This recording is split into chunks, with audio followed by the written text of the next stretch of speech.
Hello, good morning. So ಇವತ್ತು ಬೆಳಗ್ಗೆನೇ ಇದ್ದು ವಾಕಿಂಗ್ ಹೋಗೋಣ ಅಂತ ರೆಡಿ ಆಗಿಬಿಟ್ಟು ಹೋಗ್ತಾ ಇದ್ದೀವಿ. So on the way happy ಸಿಗ್ತಾ ಹ್ಯಾಪಿನೂ ಕರ್ಕೊಂಡು ಹೋದ್ವಿ. ಬೋರೆಗೆ ಹೋಗೋಣ ಅಂತ ಹೋದ್ವಿ. That's a park.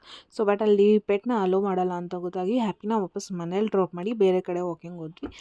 So walking ಹೋಗಿ ಆಲ್ಮೋಸ್ಟ್ ಒಂದು 4 ಕಿಲೋಮೀಟರ್ಸ್ ಹೋಗಿದ್ವಿ. ವಾಪಸ್ ಬರ್ತಾ ಪಪ್ಪಿನ ನೋಡಿದ್ವಿ. ಸೊ ಅದಾದಮೇಲೆ ಮನೆಗೆ ಖಾರ ಬುಂದಿ ಬೇಕಿತ್ತು, ಬಿಕಾಸ್ ಇವತ್ತು ಬ್ರೇಕ್ಫಾಸ್ಟ್ಗೆ ಬಿಸಿಬೇಳೆಭಾತ್ ಮಾಡ್ತಾಯಿದ್ದೀನಿ. ಆ್ಯಂಡ್ ರಂಗೋಲಿ ಹಾಕಿ ನೀವು ನೋಡ್ತಿರೋದು ಇದು ನಮ್ಮದು ಪುಟ್ಟು ಗಾರ್ಡನ್ನು. ಅದಾದಮೇಲೆ ಬಿಸಿಬೇಳೆಭಾತ್ ಮಾಡ್ತಾಯಿದ್ದೀನಿ. ವಾಪಸ್ ನಾರ್ಮಲ್ ತರಕಾರಿ ಬೇಳೆ ಬೇಯಿಸ್ಕೊಂಡು ಅದಕ್ಕೆ ಪುಡಿ ಹಾಕ್ಕೊಂಡು ಅಕ್ಕಿ ಹಾಕ್ಕೊಂಡು ಅದನ್ನು ಮಾಡೋದು, ಉಪ್ಪು ಖಾರ ಎಲ್ಲ ಒಗ್ಗರಣೆ ಅಷ್ಟೇ. ಸೊ ಇಲ್ಲಿ ಸ್ಟಾರ್ ಫ್ರೂಟ್ ಕಟ್ ಮಾಡ್ತಾ ಇದ್ದಾರೆ ಶಮ್ಮು, ಅದು ಅವ್ರದ್ದು ಸೈಟ್ದು. ಸೊ ಅದಾದಮೇಲೆ ಬ್ರೇಕ್ಫಾಸ್ಟ್ ರೆಡಿ ಆಯಿತು. ಸೊ ಬೌಲ್ಗೆ ಡಿಶ್ ಔಟ್ ಮಾಡಿ ಅದರ ಮೇಲೆ ಖಾರ ಬುಂದಿ ಹಾಕ್ಕೊಂಡು ಪ್ಲಸ್ ತುಪ್ಪ ಹಾಕ್ಕೊಂಡು ಚೆನ್ನಾಗಿ ತಿಂದೆ. ಆ್ಯಕ್ಚುಲಿ ತುಂಬ ಚೆನ್ನಾಗಿತ್ತು.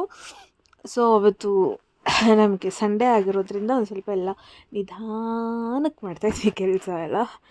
So Sunday is a relaxing day guys.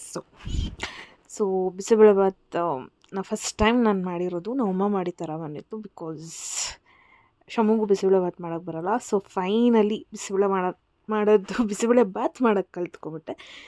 So bisibelebath breakfast ಮಾಡಿ ನಾನು ಮೂವಿ ನೋಡೋಕ್ಕೆ ಕೂತ್ಕೊಂಡೆ. And the movie name is on and the dark.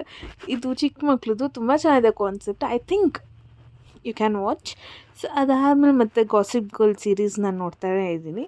So ಅದನ್ನು ನೋಡ್ತಾ ಇದ್ದೀನಿ. ಆಲ್ಮೋಸ್ಟ್ ಯಾವಾಗಲೂ ಸ್ಟಾರ್ಟ್ ಮಾಡಿದ್ದೆ, ಬಟ್ ಕಂಪ್ಲೀಟ್ ಮಾಡೋಣ. ಸೊ ಅದನ್ನ ಆಡಿ ನಿದ್ದೆ ಮಾಡಿದೆ.